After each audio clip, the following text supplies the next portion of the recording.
Good afternoon, everyone. My name is Isao Ogata, President and Representative Director of Raccoon Holdings, Inc.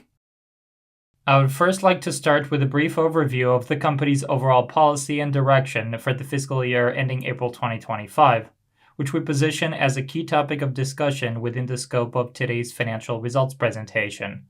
Following this, I will then yield the floor to Executive Vice President Kono, who will cover in great detail the financial results for the fiscal year ended April 2024 and the forecast for the fiscal year ending April 2025.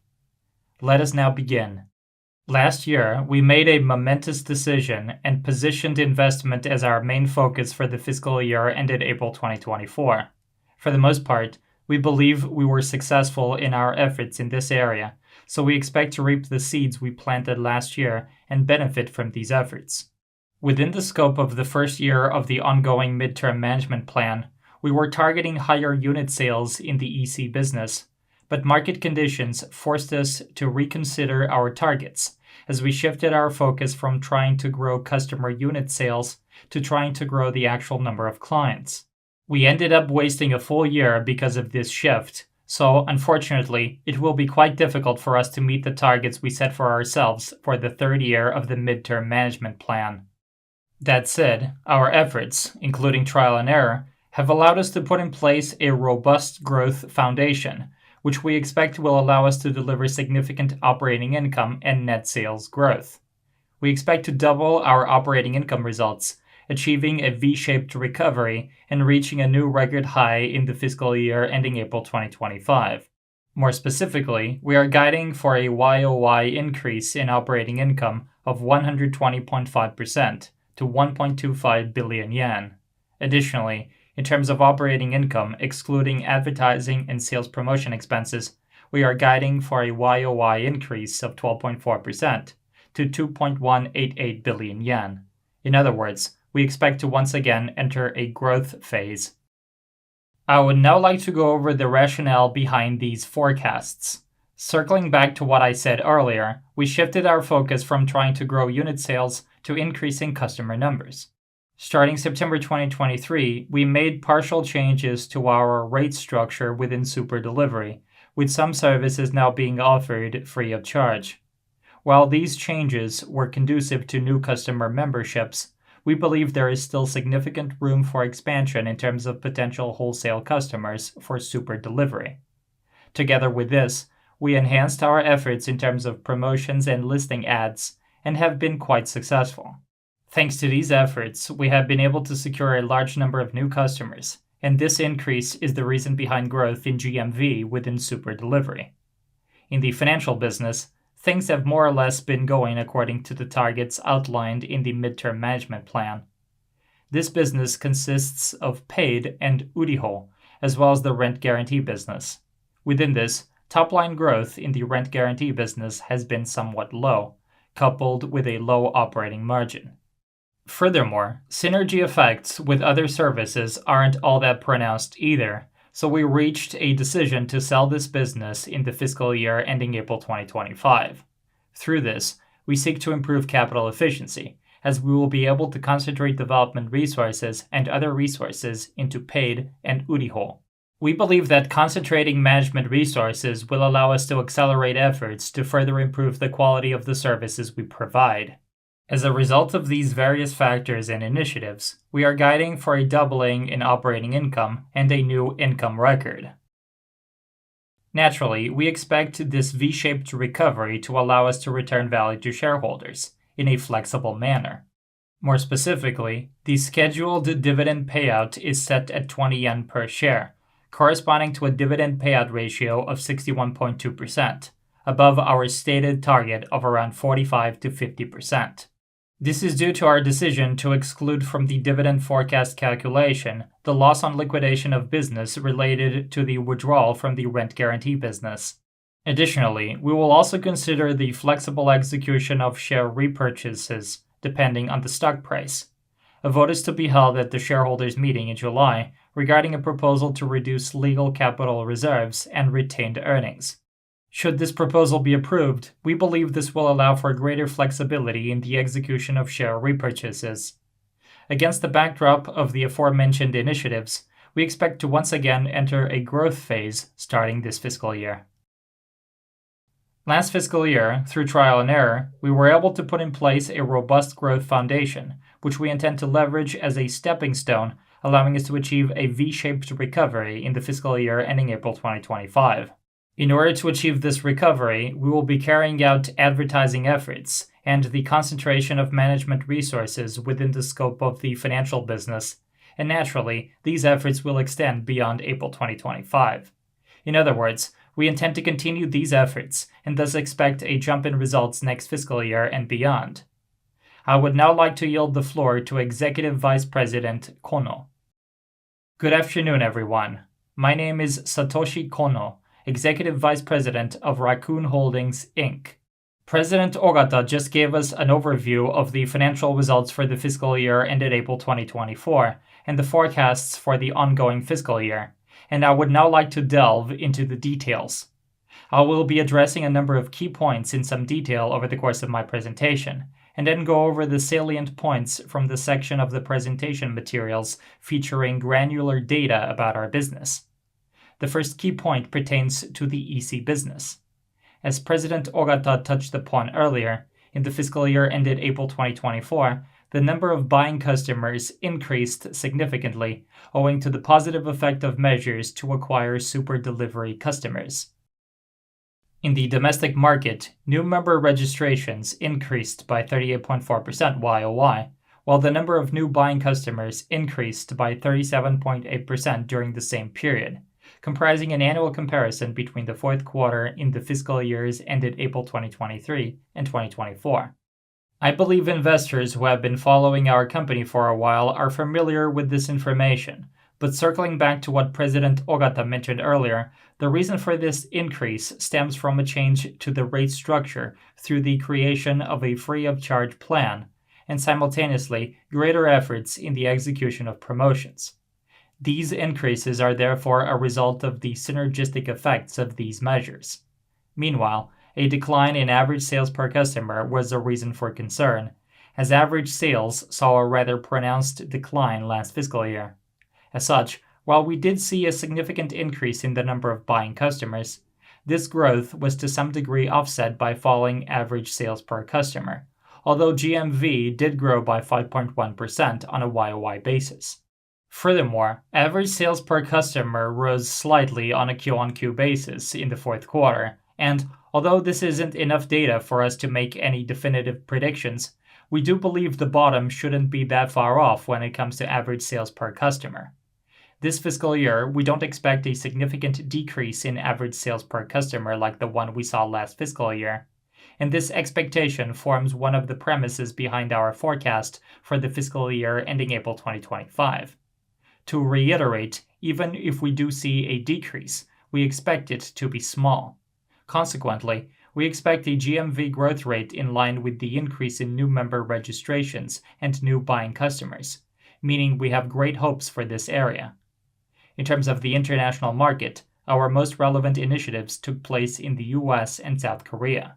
In these two markets, starting last fiscal year, we entered contract agreements with influencers and YouTubers to promote our services. This pilot program was extremely successful, resulting in a YOY GMV growth in the fourth quarter of over 50% in both the US and South Korean markets, and a significant increase in new member registrations. As we will be going over later in this presentation, Taiwan and Hong Kong account for about half of GMV. Within these two markets, GMV growth in Taiwan returned to the black in a rather significant way, while unfortunately Hong Kong continued seeing negative GMV growth. The second key point pertains to the financial business. Unlike the EC business, which has its ups and downs, the financial business has delivered very strong growth over the past number of years. More specifically, last fiscal year, KPIs like the cumulative transaction value of paid and Uriho's guarantee balance at the end of the period continued showing steady double-digit growth. In our financial results announcement for the third quarter, we mentioned an area of concern within the paid business. Investors have also expressed some concern in this area as well, namely a slight Q-on-Q decrease in external transaction value in the third quarter. I believe this was the first time we saw a decrease in transaction value for paid, but then again, this decrease is readily explained by some large member companies discontinuing the use of paid, and also by the fact that transaction values go up at the start of the contract period. These factors coalesced in the third quarter and culminated into a slight decrease in transaction value. That said, this decrease ultimately turned out to be no reason for concern, as it ended up being a temporary phenomenon. Following the end of the third quarter, we saw very strong growth in terms of both the transaction value by other member companies, as well as the number of member companies, as we observed a return to a steady growth trend, growing 5.6% on a Q-on-Q basis between the third and fourth quarters. We continue having high hopes for the paid business. Additionally, another key point in the financial business is defaults within the cost of sales. We didn't see too much variance here as cost of sales results came in within expectations. The third key point is the result forecasts. As President Ogata went over earlier, the main theme for the fiscal year ending April 2025 is achieving a V-shaped recovery with record high income. I would now like to go over the forecast figures, but first allow me to go over an important fact underlying the forecasts. We will be going over this in greater detail later on in today's presentation, but in summary, and as disclosed on the company website today, Raccoon is in the process of selling its rent guarantee business within the overall financial business. The purchasing party is Entrust Inc., a financial services company listed on the standard section of the TSE, and today, June 13, 2024, a memorandum of understanding was concluded between both companies. The sale of the rent guarantee business has an impact on the forecasts, as, while the date for the sale hasn't yet been set, we will no longer be recording sales and profits from the rent guarantee business. Against this backdrop, we forecast 6.1 billion yen in net sales, for a YoY increase of 5%. It should be noted that the results for the fiscal year ended April 2024 include a full year's worth of sales from the rent guarantee business, so the YoY growth excluding results from rent guarantee is actually 12.4%. Additionally, we forecast 1.25 billion yen in operating income, for a YoY increase of 120.5%. Operating margin stood at 9.8% last fiscal year, a rather low level, but we expect an improvement of 10.7 percentage points to 20.5% in the fiscal year ending April 2025. We forecast 1.25 billion yen in ordinary income, for a YoY increase of 133.3%, and lastly, 700 million yen in net income, for a YoY increase of 114.7%. I would now like to go over the breakdown of the net sales forecast for each business. Circling back to what I said earlier, while the rent guarantee business delivered 439 million yen in sales last fiscal year, this year we only expect 68 million yen in sales before the expected transfer of the business. Additionally, as you can see from the table on the right, we expect double-digit growth for Super Delivery, Paid, and Uriho. More specifically, we expect an increase in sales of 10.5% in the EC business, 16.9% for Uriho, 13.3% for Paid, and 15.4% in the financial business, consisting of the combined values for Uriho and Paid, and excluding rent guarantee. I would now like to go over the KPIs, starting with GMV. Starting on the left-hand side, we expect a GMV increase of 13.9% YoY from combined domestic and international operations in the Super Delivery business. Regarding Uriho, we expect the guarantee balance to grow by 24.7% YoY. And lastly, we forecast an increase in GMV of 14.3% in the Paid business. As we discussed earlier, in the third quarter, some large member companies discontinued the use of Paid, and we expect the resulting impact to linger for some time on a YoY basis. As such, we expect slightly subdued growth compared to the 20% delivered in previous fiscal years, so Q-on-Q growth will be an important metric for a while. Next is the cost of sales and selling and administrative expenses. We expect a decrease in the cost of sales for the financial business by about 100 million yen, resulting from the sale of rent. Additionally, we have also made some alterations to the cost of sales rate for paid and uriho, which influence the forecasts. We expect major changes in selling and administrative expenses, the most significant being the item of advertising and sales promotion expenses. Last fiscal year, we significantly increased our outlay in advertising and sales promotion expenses, both in the EC and financial businesses. Since then, we have optimized these efforts, leaving on campaigns offering a good return on the capital deployed, while reducing those that don't. Consequently, we expect to significantly reduce advertising and sales promotion expenses and go from an outlay of 1.3 billion yen last fiscal year to 938 million yen in the fiscal year ending April 2025. Regarding these reductions, a large part of this decrease is in mass market advertising. We utilized significant resources toward the latter half of last year, partly as a pilot program to test results. Within this scope, while mass market advertising did produce some results, the effects were inconclusive in some regards, leading us to discontinue these efforts in the fiscal year ending April 2025. Conversely, listing advertisements and ads on social media platforms like YouTube, etc. were very effective in producing results, so we expect to keep advertising in these categories at levels similar to last fiscal year. We have also slightly raised the personnel expenses budget in light of recent trends in the job market. Next is a waterfall chart analysis of operating income between the fiscal years ending April 2024 and 2025. For the fiscal year ending April 2025, we are forecasting both an increase in net sales and a decrease in advertising expenses, and we expect these two factors to play a large role. I would now like to discuss the sale of Raccoon Rent. We invite you to review the accompanying press release for more information, but in summary, although this required extensive deliberation on our part, we eventually reached a decision to sell the business. The purpose behind the sale of this business is, as President Ogata mentioned earlier, namely the fact that, out of the various businesses we operate, results have been somewhat lackluster in the rent guarantee business, which featured rather limited sales growth and a very low operating margin. Additionally, another issue is the rent guarantee market itself, as we saw that we were unable to invest in this market. It is against this backdrop that today, June 13, 2024, we signed a Memorandum of Understanding with Entrust Inc. regarding the transfer of this business. While the sale of this business will have the temporary effect of lowering consolidated net sales growth for Raccoon Holdings Inc. this fiscal year, over the long haul, we expect a benefit in terms of net sales and operating margin growth. Through these effects, we expect an improvement in capital efficiency.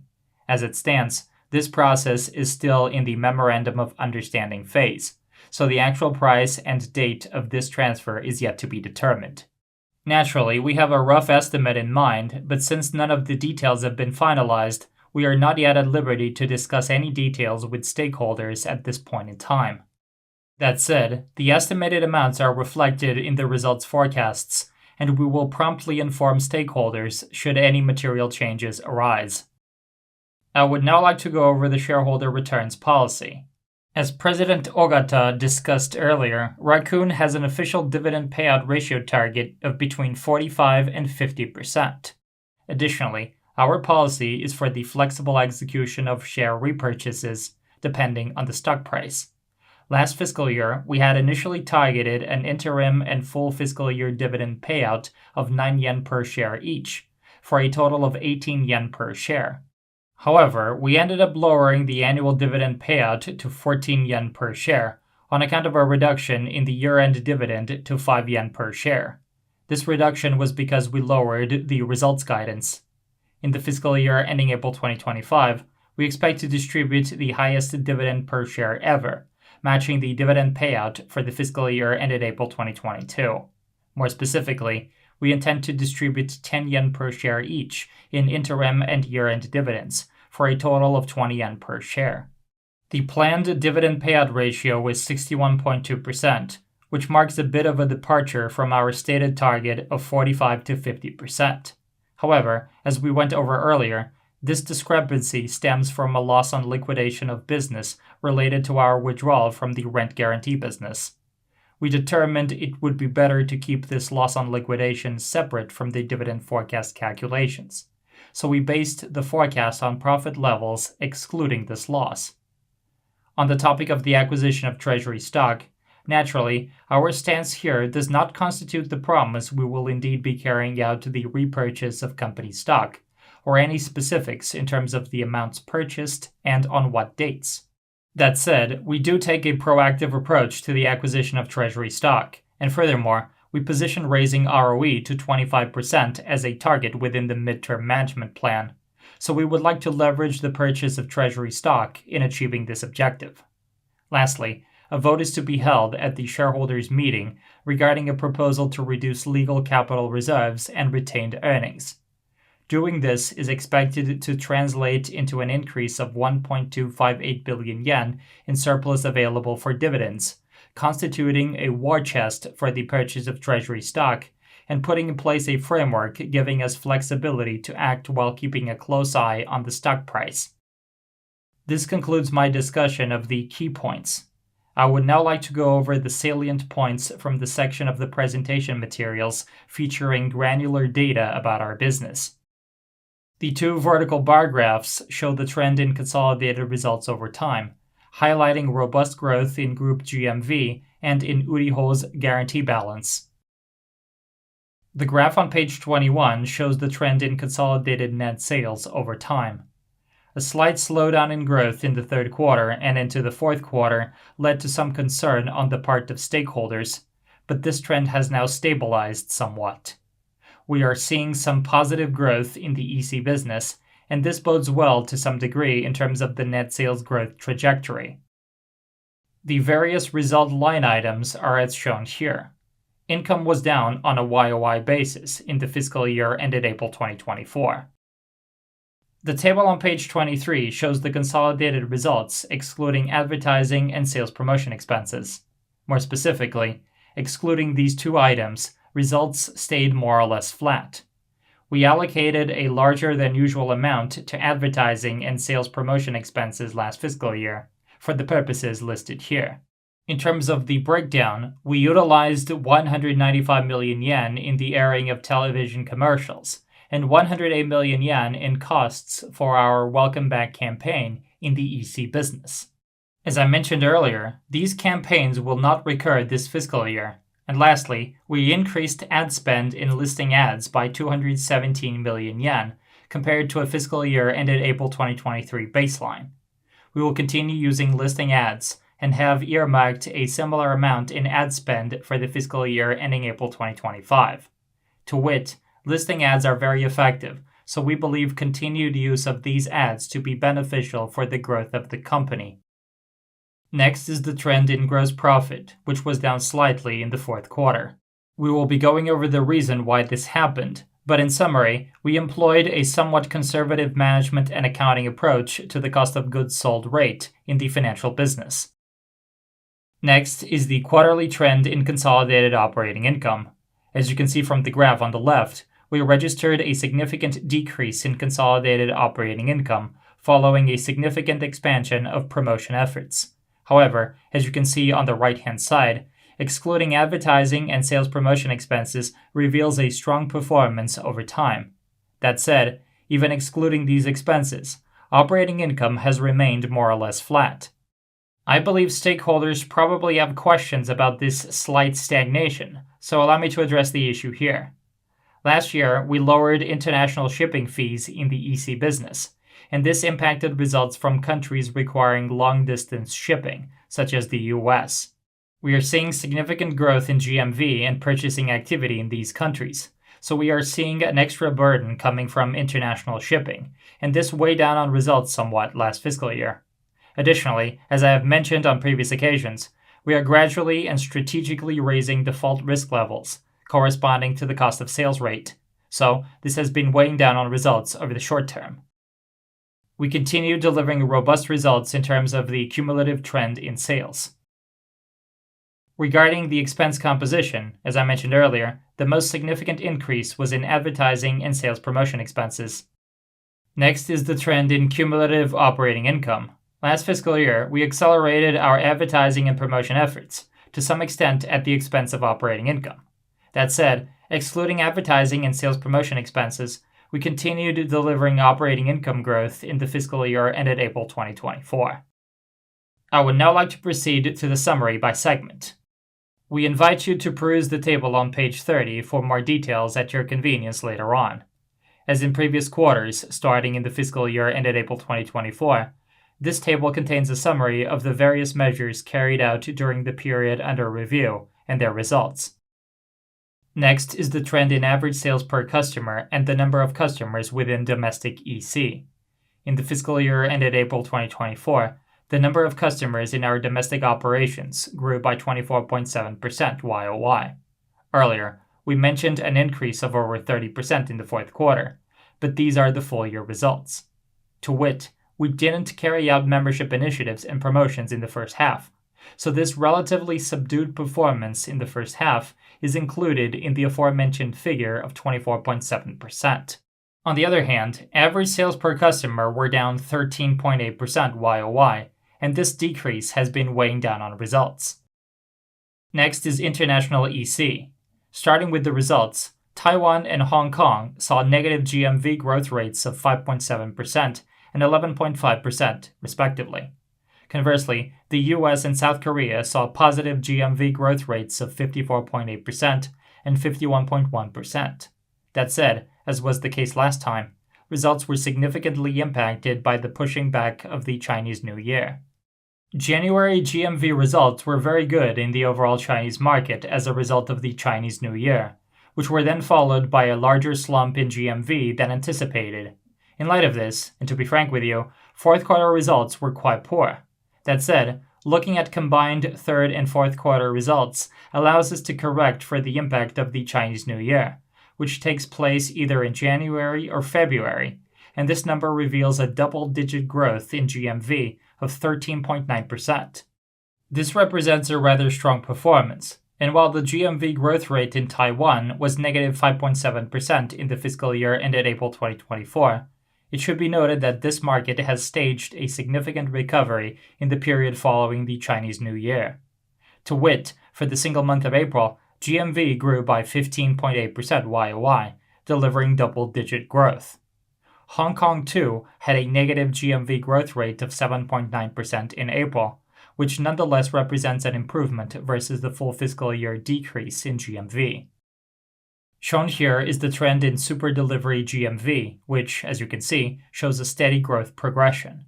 What's more, this trend was further accentuated by the launch of the new membership plan. Next is the trend in the number of buying customers and the value of transactions per customer. The value of transactions per customer was on its way to a recovery in the fourth quarter, but seasonality also plays a role here, so we can't say for sure, although we do suspect that the bottom probably isn't all that far off. I believe a metric of great interest to stakeholders, and indeed to us, is the number of customers, which dipped slightly in the fourth quarter. Allow me to go over the details. Starting with the conclusion, we believe there is little cause for concern here. Allow me to direct your attention to the graph. The reason behind this dip is our Welcome Back campaign, which took place between September and December 2023. This campaign was very well received and resulted in an influx of customers in the second and third quarters, exceeding our expectations. We offered customers a purchase coupon worth 20,000 yen within the scope of this campaign, and some percentage of users make use of the coupon and then stop shopping. This is something we had accounted for, and a large percentage of this group of users stopped shopping in the fourth quarter, so this phenomenon resulted in a decrease in the number of repeat purchasers. However, excluding customers eligible for the Welcome Back campaign, purchase numbers continue growing at a pace exceeding previous years. So, in light of this, we believe there is little cause for concern on this front. In fact, a very positive development here is the fact that, excluding customers eligible for the Welcome Back campaign, starting in the second quarter, we are seeing a growing number of first-time purchasers. As you can see from the graph, the bars colored gray show Q-on-Q growth in the number of first-time purchasers between the second and fourth quarters. This highlights an accelerating trend in the number of first-time purchasers, so we have great hopes in terms of this trend going forward. Next is the increase in new member registrations and new buying customers on a monthly basis. As you can see from the graphs, both metrics remain rather stable at levels far exceeding previous results. The overall trend in the value of transactions per customer is down, but we believe the bottom is probably in when it comes to retailers. Last fiscal year in particular, we saw a rather pronounced decrease, so following this, we believe the bottom shouldn't be too far off. The trend in sales overlaps with the trend in GMV, so allow me to skip this slide. The trend in segment profit too overlaps with the trend in consolidated results, so allow me to skip this slide as well. Next is a summary of the financial business. The results here are, as I mentioned earlier, with a strong performance from Paid and Uriho. Transaction volume for Paid grew by 15.9%, while Uriho's guarantee balance grew by 28%.